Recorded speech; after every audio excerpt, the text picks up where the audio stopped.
Selamat siang semuanya. Perkenalkan, nama saya Eka Dawi Laksma. Saya dari kelas A1 dengan NIM akhir 027. Saya akan mempresentasikan tugas saya,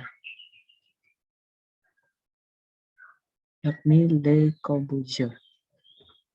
Profil Le Corbusier. Le Corbusier atau yang bernama asli Carlos Eudore Jamens merupakan seorang arsitek asal Swiss yang menekuni aliran desain internasional Styles bersama dengan Ludwig Mies van der Rohen, Walter Gropius, dan Thea Wondersboom.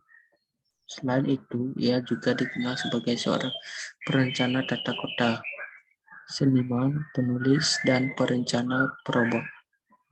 Ia juga di atas kontribusinya dalam penyerbusan international styles.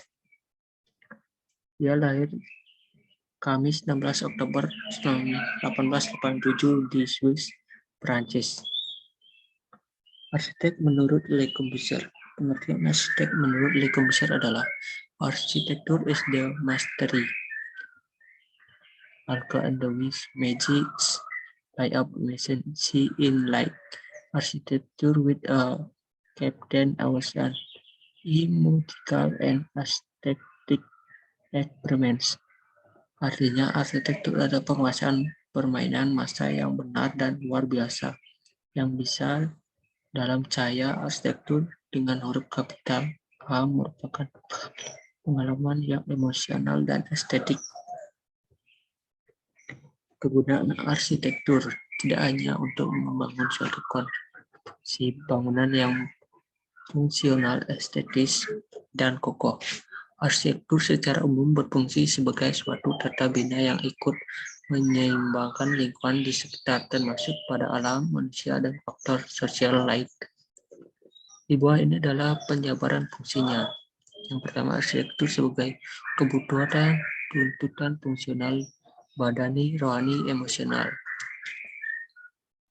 Yang kedua, sebagai jawaban atas tentang iklim, teknologi, masyarakat, kebudayaan. Yang ketiga, sebagai penyeimbang biologis dan psikologis dalam artian berfungsi sebagai pembatas atau filter antara tubuh dengan lingkungan alamnya. Yang keempat, penyeimbang biologis dan psikologis merupakan kelanjutan perilaku adaptasi manusia terhadap dunia.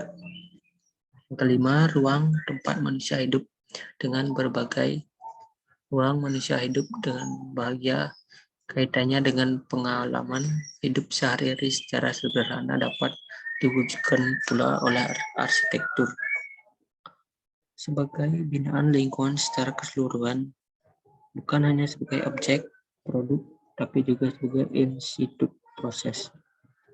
Yang ketujuh, objek dan proses budaya. Monumen kuno di dunia yang diagungkan hingga sekarang adalah produk dari arsitektur.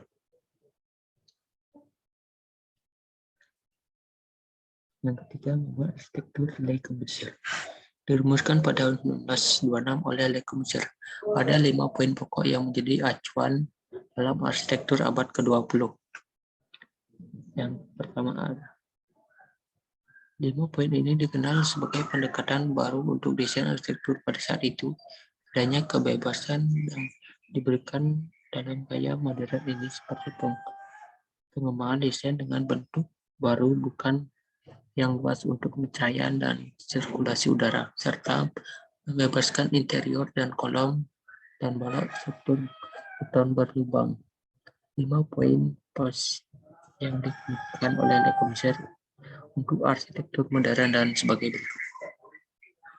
Yang pertama, filologis, menampilkan pengaruh dari logis arsitektur klasik.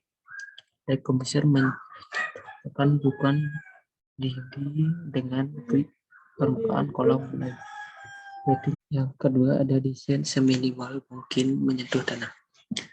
Dengan menghapus kendala dinding pendukung interval, fungsi interior dibiarkan terbuka dan tak terkendali dalam penggunaannya. Aliran alami ruangan adalah karakteristik utama dari arsitektur modern yang diasumsikan bahwa desain terbaik tidak membagi ruang sepenuhnya. Desain Kedas bebas.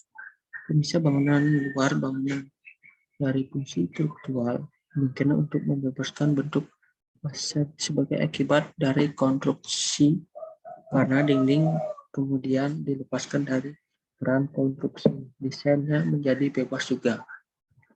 Jendela horizontal.